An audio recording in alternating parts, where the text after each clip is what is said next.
जल साहब, आज मैं ज़रा एक और एंगल से बात करना चाहता हूँ, क्योंकि आज मैंने 2-3 दफ़ा यूरोप से मुझे कॉलें आई कि एक बड़ा खौफनाक दबाव आ गया है तमाम हुकूमतों पर, पूरे यूरोप की और इवन अमेरिका में भी। अमेरिका में तो यहाँ तक है कि हम उनके एक साहब हमारे यहाँ आए, उन्होंने कहा कि खुद अमेरिका के झंडे अमेरिकी सड़कों पर जला रहे हैं। कितना ये मुअस्सर होगा उन इस अजाब से गजा के लोगों को निकलने में, कितना मुमद मुआवन साबित होगा ये प्रेशर यूरोपियन हुकूमतों पर? जनरल साहब जी, सईद काजी साहब, देखिए इम्पैक्ट तो बहुत पॉजिटिव होगा जी। एक्चुअली देखा जाए तो यूरोप खुद इस वक्त बहुत बड़े स्ट्रेस में है जी, और स्पेशली जब हम मिलिटराइजेशन ऑफ रीजन देखते हैं, इसको अगर मैं उधर लिंक करूं तो अब आप देख रहे हैं कि जो नेटो कंट्रीज हैं या जो वेस्टर्न कंट्रीज हैं, जो यूरोपियन कंट्रीज हैं, उनको ड्रैग किया जा रहा है जी डिफरेंट वॉर्स के बीच पे। वहाँ के लोग ये समझते हैं, जो जीडीपी का 2% वो देते थे जी अपने डिफेंस सिक्योरिटी में, आप ट्रंप के आने के बाद वो कहते हैं जी आप 5% तक कंट्रीब्यूट करें। 5% की कंट्रीब्यूशन का मतलब यह है कि वो चैलेंजिंग उनके लिए हो जाएगा, अपनी जो डेवलपमेंट है वो कम होगी।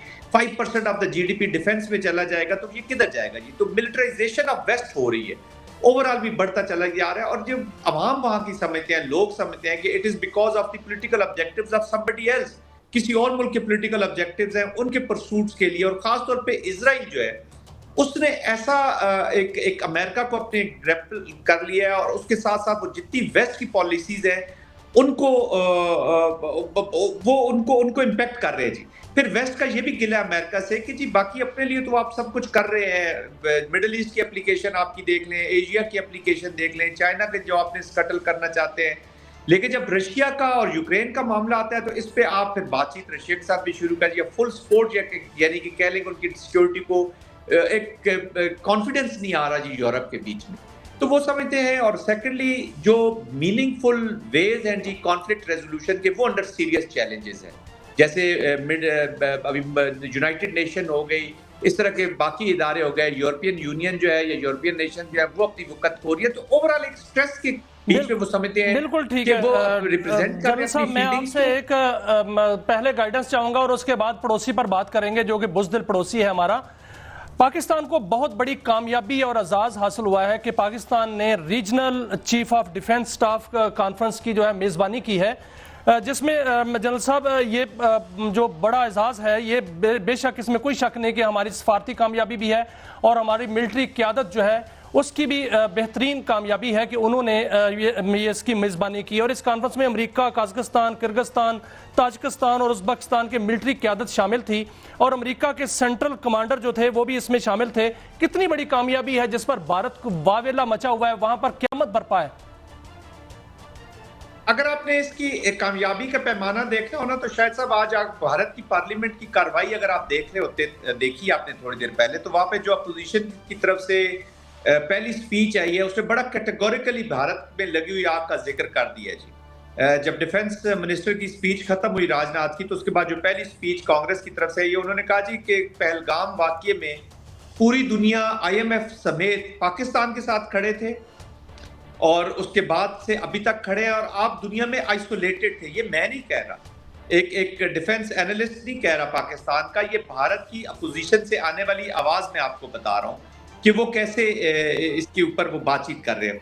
तो I think chief of defence staff specially general Kurilla का यहाँ पर होना, जो कमांडर सेंटकॉम है, और ये 21 कंट्रीज में पाकिस्तान भी शामिल है जी, अफगानिस्तान है, फिर मिडिल ईस्ट की जो एप्लीकेशन है, तो इट्स बहुत ही इंपॉर्टेंट डिस्कशंस भी हुई हैं, बहुत इंपॉर्टेंट एजेंडा सेट हुए। और ऑफ कोर्स जब आप 1-on-1 मिलते हैं या 1-to-1 लीडरशिप मिलती है, और खास तौर पे जो सेंट्रल एशिया है ये और अफगानिस्तान का, हमारे सारों के कन्वर्जेंस ऑफ इंटरेस्ट हैं, अमेरिका समेत हमारे इंटरेस्ट है, specially in terms of Afghanistan. तो आई थिंक पाकिस्तान की बहुत बड़ी कामयाबी है।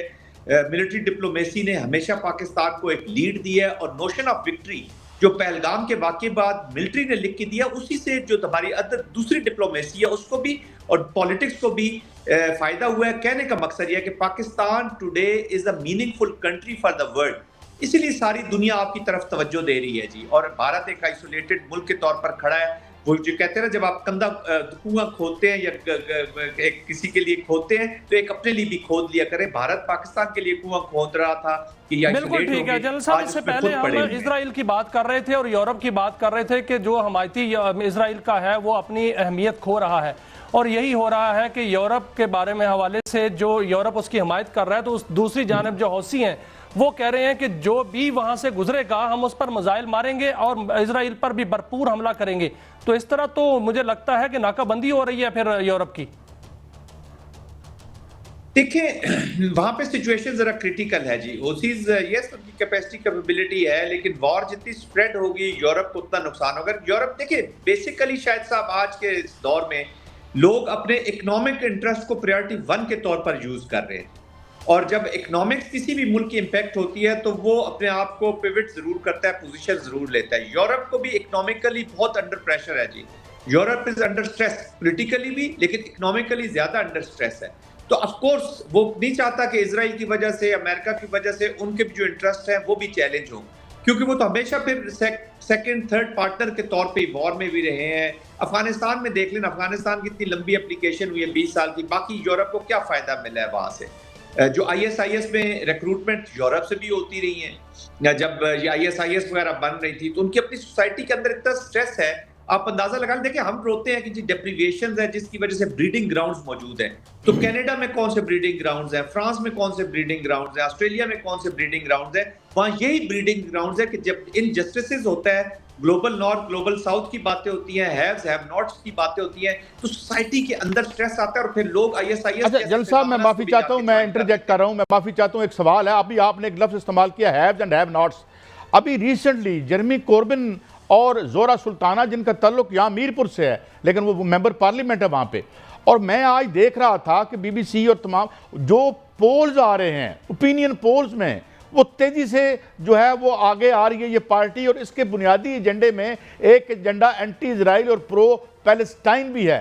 तो आप क्या समझते हैं कि यूरोप जो है वो इसमें हुकूमतें भी उलट सकती हैं इस इजराइल और गजा के मामले में? जनरल साहब जी बिल्कुल, देखिए फर्स्ट टाइम हमने कल साहब अमेरिकन इलेक्शन में देखा है कि जो वॉर है इसको इतना ज्यादा इम्पैक्ट आया है जी, और खास तौर पे जो पैलेस्टीनियन इश्यूज थे उसका इम्पैक्ट हुआ है वोटर के माइंड पे। हालांकि ये सोसाइटी जो अमेरिकन सोसाइटी थी कुछ अर्सा पहले, आज से कोई डेढ़ डिकेड पहले ए पॉलिटिकल किस्म की सोसाइटी हुआ करती थी। 27-28% वोटिंग रिटर्न्स होते थे, अब वो भी 50-50 प्लस चले गए हैं। और प्लस जो रीजनल पॉलिटिक्स है या रीजनल जो एप्लीकेशन अमेरिका की, वो अब डोमेस्टिक पॉलिटिक्स पे अमेरिका जैसे मुल्क में अगर कर रही है तो बाकी मुल्कों में ऑफ कोर्स बहुत ज्यादा अभी इम्पैक्ट आना शुरू हो गया। ये थिंकिंग माइंड्स हैं, लोग सोचना शुरू हो गए हैं, लोग इन्वॉल्व होना शुरू, क्योंकि डोमेस्टिक जो उनकी चीजें चल रही हैं वो इम्पैक्ट हो रही है बिकॉज ऑफ वॉर। और समटाइम तो वो कहते हैं कि ये वॉर हमारी तो है नहीं, ये वॉर किसी और की है,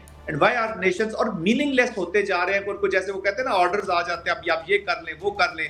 अब इटली जैसा मुल्क वो अपने आप को पाकिस्तान के साथ कभी लिंक करते हैं। मैं एज अ DG FMC मेरा वहाँ पे 2-3 दफा जाना हुआ, वो लोग यहाँ पे मिल रहे तो वो अपने आप को स्ट्रेस फील करते हैं जी। उनकी एस्टेब्लिशमेंट भी, उनके लोग भी, उनकी गवर्नमेंट से अपने आप को स्ट्रेस फील करते हैं कि हमारे ऊपर तो कई ऐसी पॉलिसीज है जो थोप दी जाती है। तो मेरे ख्याल में तमाम ममालिक जो हैं वो अपनी अपनी एक जाती सोच को या जाती एप्लीकेशन को या अपनी जाती हैसियत को, रादर मैं कहूँगा जो राइट वर्ड है, उसको मनवाने के लिए या अपनी रिकॉग्निशन कराने के लिए भारत के अंदर एक और वावेला भी मचा हुआ है सर। भारत के अंदर एक कोहराम बरपा है कि चीन एक ऐसा हथियार जो है वो टेक्नोलॉजी ईजाद कर रहा है जो हाइपरसोनिक मिसाइल का भी मुकाबला करेगा और जो सैटेलाइट को भी निशाना बना सकता है, और पाकिस्तान वो हासिल कर लेगा और हमारे सैटेलाइट को जो है वो निशाना बना सकता है। तो इस तरह का वहां पर जो है वो एक वावेला मचा हुआ है। दूसरा वावेला ये भी मचा हुआ है कि कान प्रोजेक्ट पर जो है वो पाकिस्तान और तुर्की इकट्ठे जो है वो जहाज बनाएंगे। इस पर आप फरमाइएगा, गाइड कीजिएगा कि क्या पाकिस्तान जो है वो इस तरह के प्रोजेक्ट्स में शामिल हो रहा है?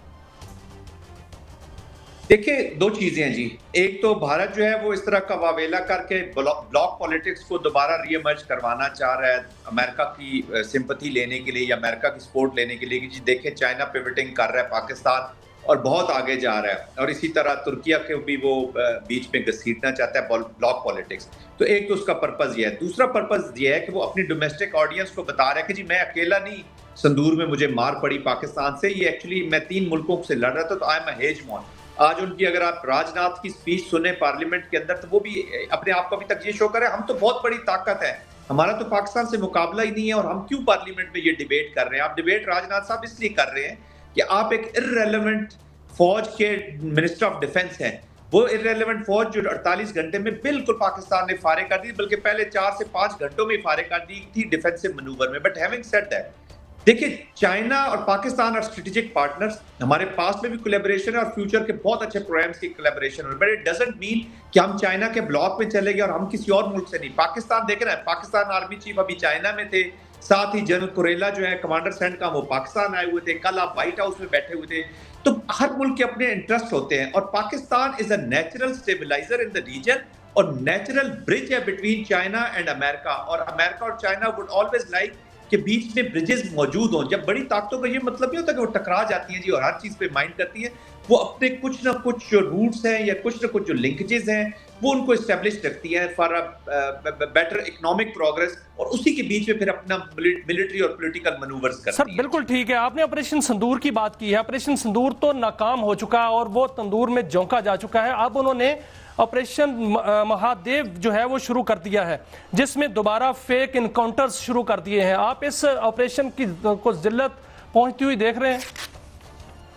देखिए ये अभी उन्होंने बीच में से एक तो संदूर के साथ उनकी इतनी एम्बेरसमेंट हो चुकी थी कि ये उससे वो कहते हैं ना कि छेड़ बन गया था जी संदूर, तो वो उससे एक निकल। दूसरा आज पार्लियामेंट में डिबेट शुरू होनी थी, तो वो एक और चीज एक साथ रखना चाहते थे, और एक नई एक वो कहते हैं ना उसमें फ्यूल भरना चाहते हैं स्पिरिट में टू फाइट पाकिस्तान, और पाकिस्तान को बार बार डिक्लेयर कर रहे हैं। तो संदूर को इधर कह रहे हैं कि संदूर कंटिन्यू कर रहा है, उसके बीच में इन्होंने ये ऑपरेशन शुरू कर दिया है। Already they have people from Pakistan, कुछ 50-56 के करीब लोग अरेस्टेड हैं, बहुत सारे कश्मीरी अरेस्टेड हैं। अभी ये इनको इनकाउंटर्स में मारेंगे, क्योंकि दुनिया ने इनका ये आर्गूमेंट लिया नहीं है कि ये पाकिस्तान स्पॉन्सर था। तो चिदम्बरम ने कह दिया उनके मतलब मैं स्टेटमेंट उनकी पढ़ रहा था कि जी पाक कोई सबूत नहीं हुकूमत दे सकी। यही चीजें सब ये तो वाज़ेह हो गया, किसी भी फोरम पर कहीं भी पहलगाम से वो कोई चीज़ सामने नहीं ला सके। जनरल साहब बहुत शुक्रिया, हम जब भी आपको ज़हमत देते हैं आप हमें वक्त देते हैं, गाइड करते हैं।